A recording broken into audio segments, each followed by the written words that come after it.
Știați că pentru a construi o vioară perfectă este nevoie de peste 70 de bucăți diferite de lemn?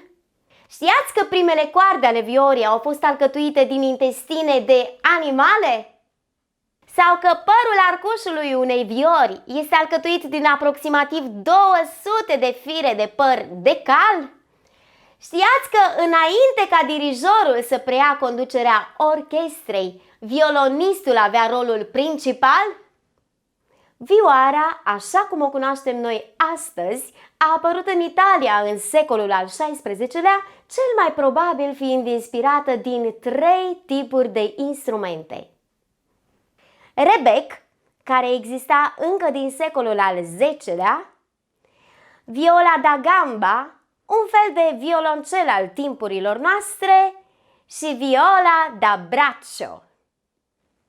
Cele mai cunoscute și mai bine realizate viori din lume sunt cele semnate de celebrele familii de luthieri Amati, Stradivari și Guarneri, care și-au desfășurat activitatea la Cremona. În ciuda faptului că în secolul nostru au apărut multe tehnologii pentru fabricarea viorilor, se spune că sunetele pe care acești luthieri au reușit să le creeze sunt inimitabile. Oamenii de știință afirmând că lemnul din care au fost făcute a fost unul special ales. Alții afirmând că modul în care a fost tratat lemnul folosit este unic. Iar cele mai noi studii au concluzionat că o importanță hotărâtoare în privința forței sunetului o au deschizăturile de pe fața viorii, acele F-uri de pe partea superioară a cutiei de rezonanță. Din documente reiese că prima vioară cu 4 coarde a fost construită în anul 1555 de către Andrea Amati. Vioara este cel mai mic membru al familiei de instrumente cu coarde și arcuș, din care mai fac parte viola, violoncelul și contrabasul. Acestea arată foarte asemănător între ele, diferența constând în dimensiunea instrumentului și, bineînțeles, în sunetul produs. Înălțimea sunetului și dimensiunea instrumentului sunt invers proporționale, adică cu cât instrumentul este mai mic în dimensiuni, cu atât sonoritatea lui este mai înaltă. Cu cât instrumentul crește în dimensiuni, cu atât corzile acestuia vor fi mai mari și vor produce un sunet mai grav. Descoperirea dimensiunilor perfecte ale viorii a necesitat sute de ani de căutări, orice mică diferență în forma instrumentului influențând considerabil sunetul. Astfel, o vioară din zilele noastre este compusă din, în partea superioară, melc, cele 4 chei pentru acordarea instrumentului, prăguș, limba instrumentului, cele 4 coarde, fața instrumentului, deschizăturile numite F-uri, căluș, fixuri, cordar și bărbie, gâtul instrumentului și, bineînțeles, partea din spate a cutiei de rezonanță. Cutia de rezonanță are rolul de a amplifica vibrațiile sunetelor. Practic, datorită acesteia, sunetul devine mai puternic. Pentru ca vioara să producă sunet, trebuie să acționăm coardele instrumentului, în acest fel făcându-le să vibreze.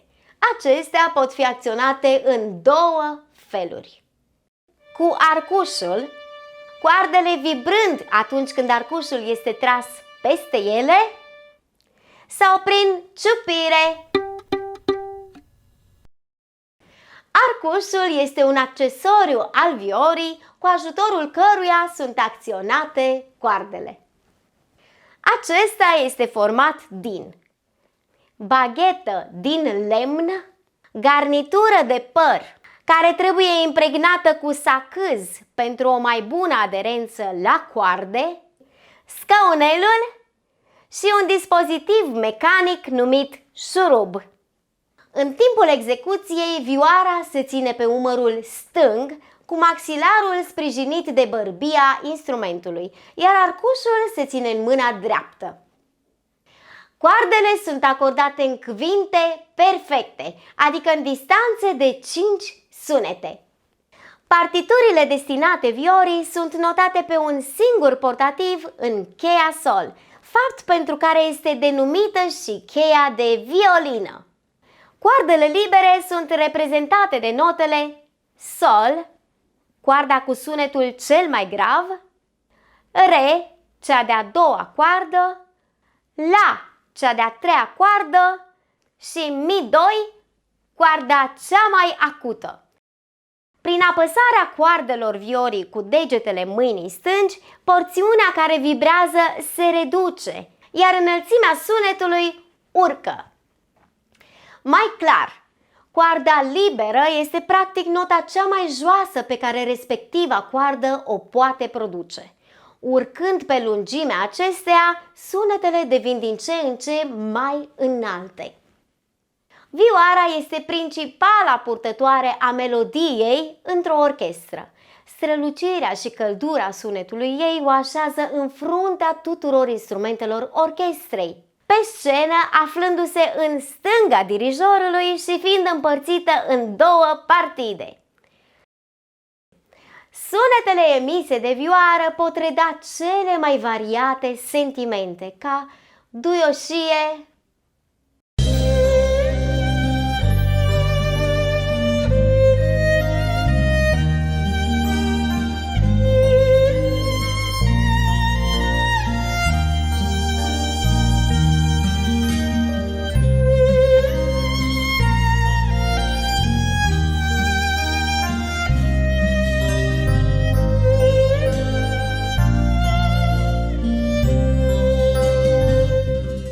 măreție,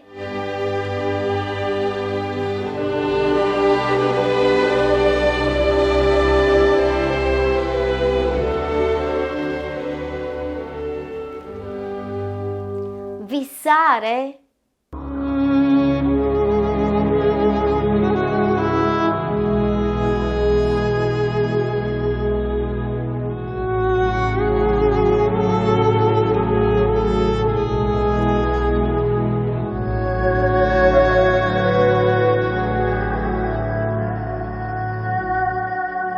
sau forță.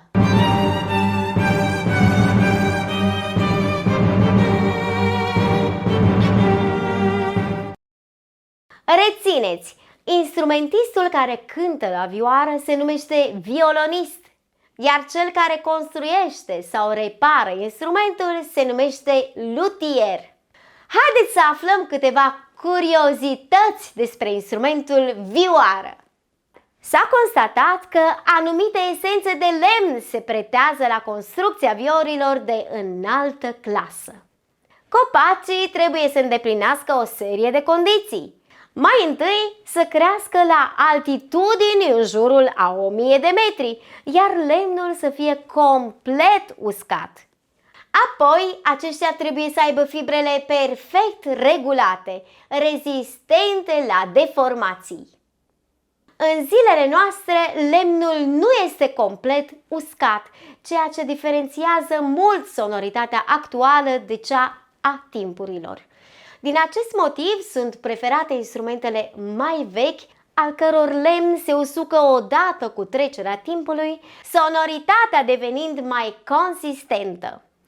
Însă orice instrument de coarde trebuie întrebuințat pentru a-și păstra și chiar îmbunătăți calitățile sonore. Cert este că fiecare instrument are un suflet al său și depinde foarte mult de bucata de lemn din care a fost construit, de condițiile în care a fost păstrat și de măestria și energia adusă de fiecare luthier pentru a-l aduce în stadiul de concert.